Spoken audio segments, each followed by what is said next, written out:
Welcome students to Physics 12th Standard Physics online lecture. So we'll continue with our wave optics yesterday's chapter. So yesterday we saw interference and before that we saw polarization. So interference we are going to see now today, that is the diffraction. Before that let me continue with interference, one of the topic which is remaining, that is optical path. Sometimes problems are asked and you should know how to solve them and you should know the theory behind them. So if the light wave travels a distance delta x in vacuum, its phase changes by delta phi, which is equal to k delta x, which is equal to omega delta x upon c, where k is equal to omega by c. Here.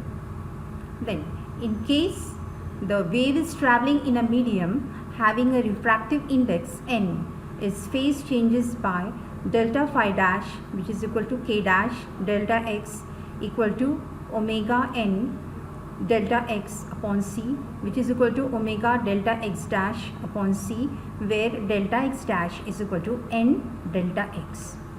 A path length of delta x in a medium of refractive index n is equivalent to a path length of n delta x in vacuum.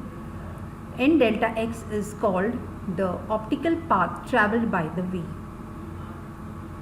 So the optical path in a medium can also be defined as the corresponding path in the vacuum that the light travels in the same time as it takes in the given medium.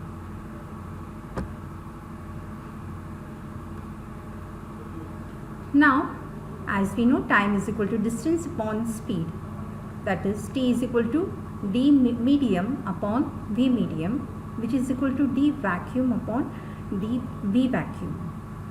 Now optical path, just rearranging the terms, will take d vacuum on one side, which is equal to v vacuum upon v medium into d medium. Now the ratio of velocities is nothing but n, that is the refractive index of the medium, into d medium. Thus a distance d travelled in a medium of refractive index n introduces a path difference which is equal to nd minus d, which is equal to d in the bracket n minus 1 over a ray travelling equal distance through vacuum. If we introduce a transparent plate of thickness t and refractive index n in front of the slit, then the optical path travelled is n minus 1 t. So children, this is very important. When you get the problem, you can solve it. Now we'll switch on to the next and very important concept, that is the phenomena of diffraction. Diffraction of light. Now what is this diffraction of light? It's a phenomena in which light bends nearer edge of obstacle and spreads in its geometrical shadow. So we know the property of light. Light travels in straight line, and also in we have seen this in rectilinear propagation, that light travels in a straight line. But if any obstacle comes in its way, then we get the shadow of that obstacle. And this light, we see that it is bending, but it is not exactly bending, and also its wavelength should be same as that of the slit or the obstacle. The wavelength should be comparable with that of the slit distance. Also, we know that when the light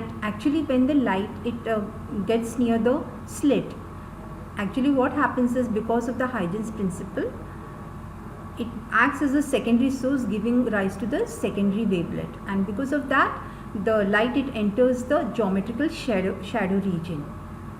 Also we know that even sound we can hear the sound it travels even if there is a obstacle. We can hear what a person is talking in the next room. This is also one of the example of diffraction. Now diffraction is nothing but it is just like interference. In interference there are two waves which are interfering with each other, but in diffraction we see that there are number of waves or the elements of waves which are moving or which are traveling from the slit or from the near the obstacle, and they interfere with each other, and then we get diffraction. So diffraction and interference are nearly same, but there is a slight difference, and which we are going to see that.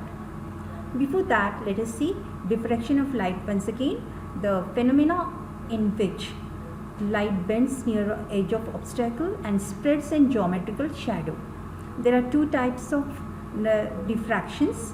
One is the Fresnel and the second is the Fraunhofer diffraction. First we will discuss about Fraunhofer diffraction. Now it is a distance between the source of light, the obstacle that is slit, and the screen are very large. The diffraction is called the Fraunhofer diffraction. That is, we can think as the sunlight, the light from the sun which we get is from very far distance. So that is the example we can say. And the wavefront incident is plane wavefront. So the wavefront incident is a plane wavefront. For this, the source of light at the focus of a convex lens, so that a plane wavefront is incident on the obstacle and another convex lens is used to obtain the pattern on the screen.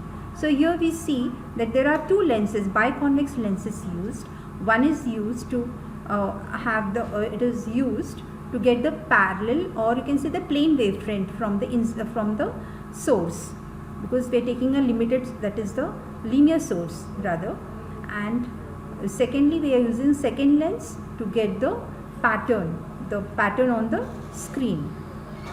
Then we have Fresnel's diffraction. The distance between the slit and the screen is small.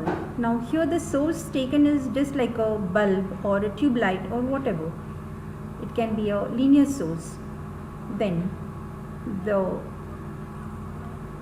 incident wavefront is either cylindrical or spherical depending upon the source.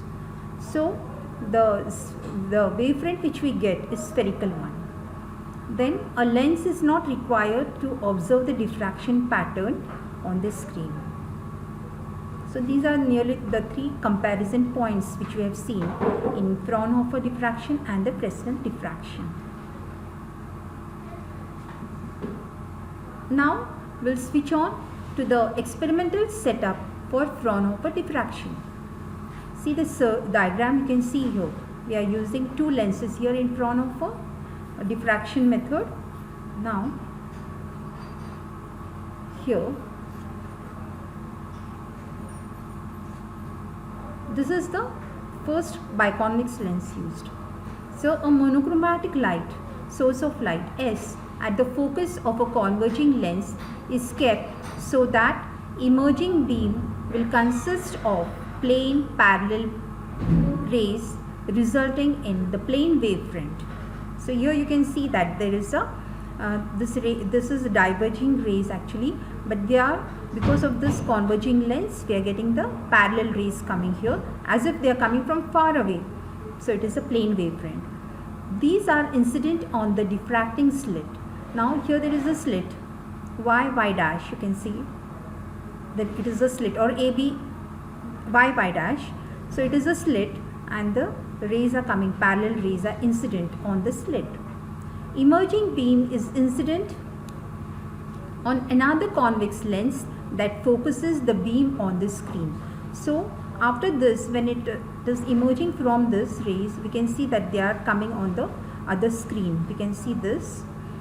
Then in case of a circular aperture, S is the point source and the lenses are biconvex lens. This is the source, point source, and these are the two lenses, that is the biconvex lens used. So this is the setup of the Fraunhofer diffraction. You may draw the diagram.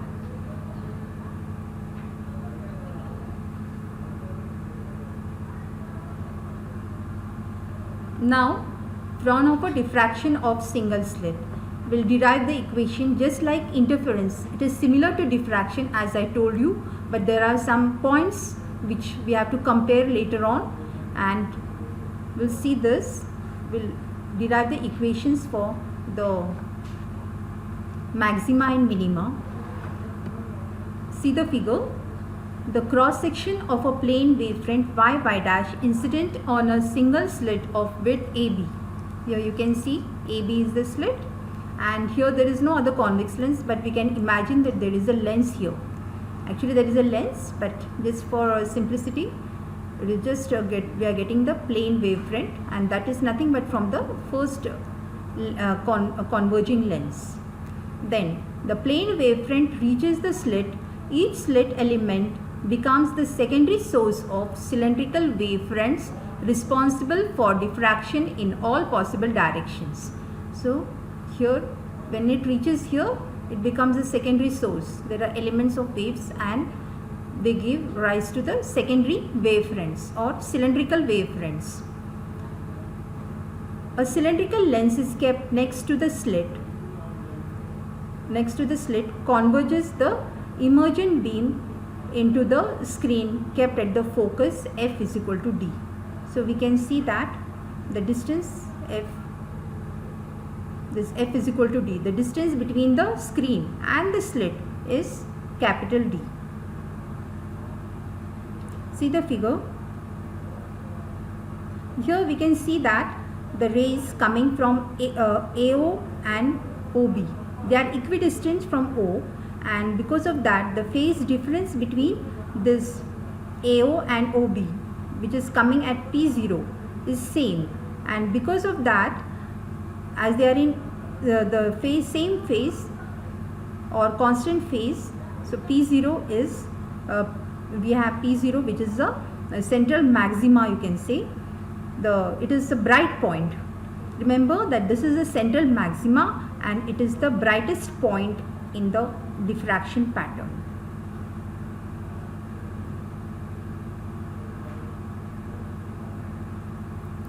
If point P at angular position, if point P, now if there is a point P,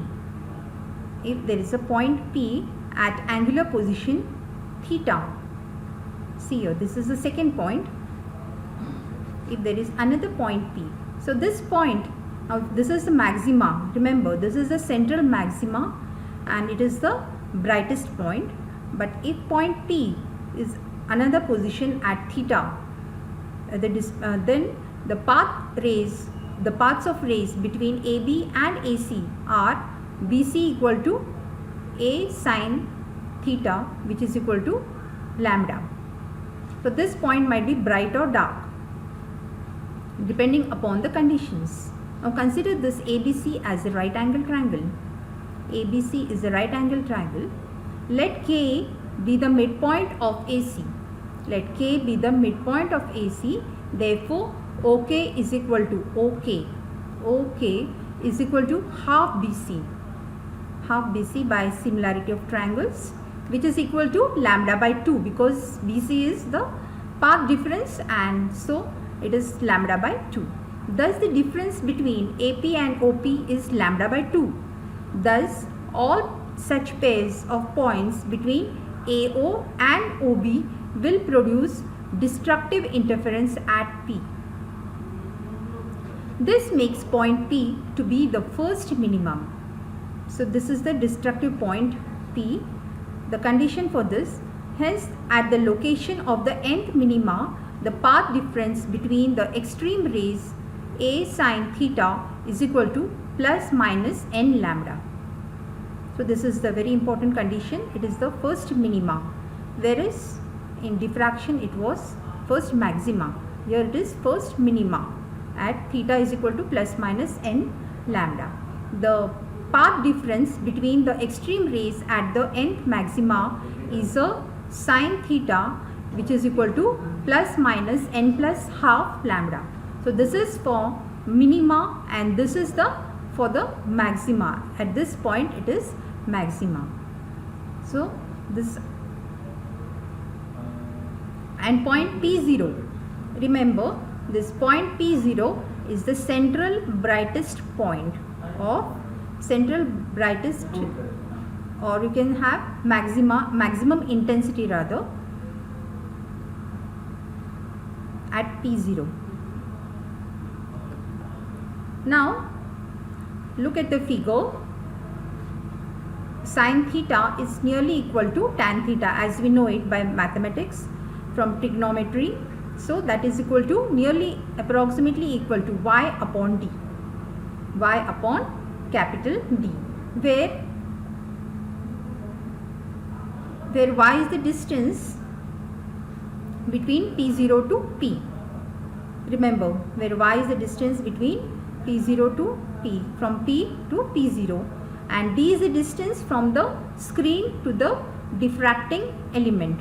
D is the distance between the from the screen to the diffracting element, from here to this is D.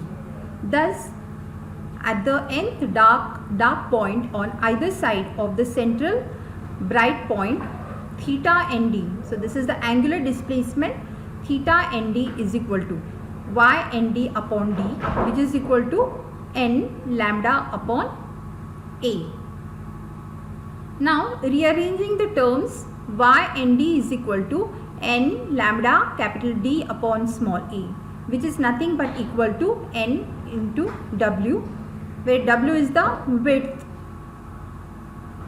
Also at the nth bright point on the either side of the central bright point, theta nd, this will be a bright point we are considering, and can be any point from the central bright point, that is theta nd angular displacement, which is equal to y nd upon capital D, which is equal to n plus half lambda upon a. Now y nd is equal to n plus half lambda d upon a, which is equal to n plus half. Now lambda d upon a is nothing but the width, so it is w. So w is the width of the central bright fringe.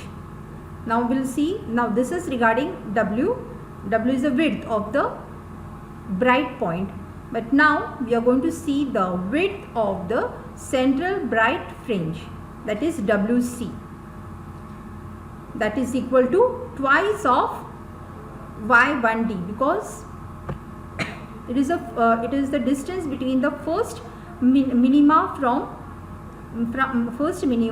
the center. So it is the distance here, first minima from this side and the other minima from this side.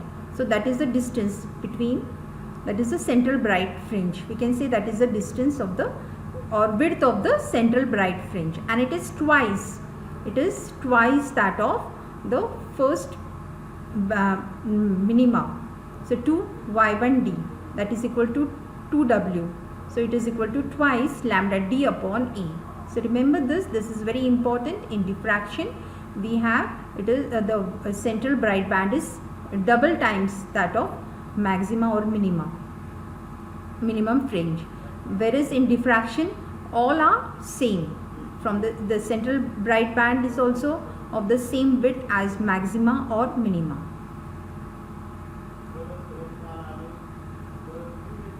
Now we'll have the comparison between interference and diffraction pattern. So there is slight we'll compare the differences in interference and diffraction pattern. The physical quantities are Young's the experiment which we considered yesterday before last lecture is Young's double slit experiment, that is Young's double slit interference pattern and single slit diffraction pattern. The fringe width w is equal to, for Young's experiment, w is equal to lambda d capital D upon small d, that is the distance between the two slits. Whereas here w is equal to lambda capital D upon small a. This is except for the central bright fringe. I told you that the fringe width of the central bright band is twice of w, twice of this. So for others it is lambda d upon small a, where a is the distance of the slit, the width of the slit rather we can see. Then for nth bright fringe, first we'll see for Young's experiment the phase difference. Now when it comes to phase difference, we have to consider the angle.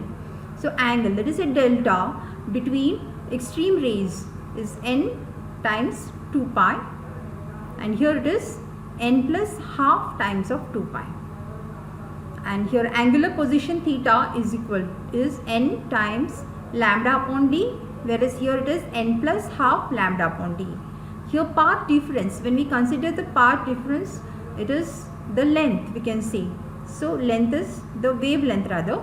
So delta x between extreme rays is n lambda, and that here it is n plus half lambda.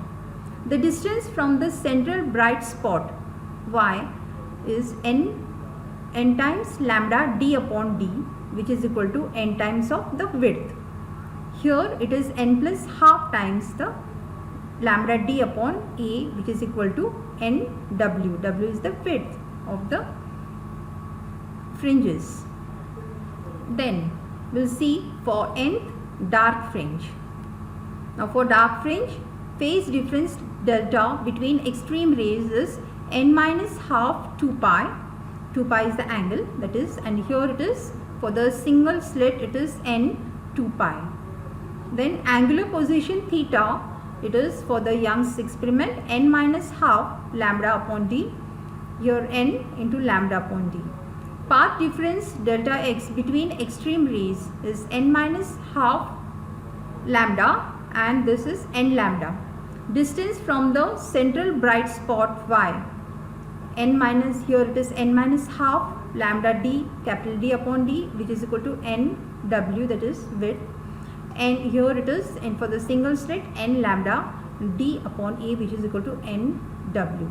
So here we can see that diagonally, like this part of the Young's double slit experiment is same as the single slit. This is for the bright, is same as that for the nth dark fringe. So here it is just the reverse way, you can see. And here for the nth bright fringe, for the single slit, n plus half is taken here. Here only the difference is n minus half, it is one and the same. It is half the integral multiple. So here it is same as this. So all the points you can see that they are, this part is same as this part. So in this way we can compare, you can write the points of comparison from this. Sometimes in board the question is asked for 2 marks. So you can give the comparison between the interference and diffraction. So at least write 4 points. So you can easily write it. Then now double slit diffraction pattern. So this pattern which is observed is in this way. Here this first diagram, it is the intensity I distribution. This is the curve, this is the diagram for the intensity distribution. In Young's double slit interference, we see that this way you can see that this is maximum, this is minimum. Okay, so this type of graph we get, or we can say that this is the band which we get. Interference pattern is in this manner. Bright dark part we get, and then this is double slit experiment, and in the single slit experiment here for the diffraction we have that for the single slit the maxima is, you can see that maxima or the central maxima is maximum, and then the first minima is less, you can see that, whereas here everything is same, but here you can see the maxima for the central band, or you can say for the central wave is maximum, and then the first minima goes on decreasing in this manner. Then double slit diffraction. So now we'll see later on double slit diffraction. In that you'll understand by seeing the resolving power of telescope and microscope. In that case here this is the envelope in which you can see the interference pattern. This is diffraction, and in diffraction itself you can see the interference pattern. So this was everything what we saw about diffraction today. So I want to give you some homework, that is on the question. If you have got the PDF of the textbook, so the questions are there, theoretical questions from question number 6 to question number 11. You can solve this, everything is taken, you can go through it, the notes are also given, so you can go through it, and when the college reopens, you bring this assignment from question number 5 to question number 11. These questions you can solve. So thank you, stay home, stay safe.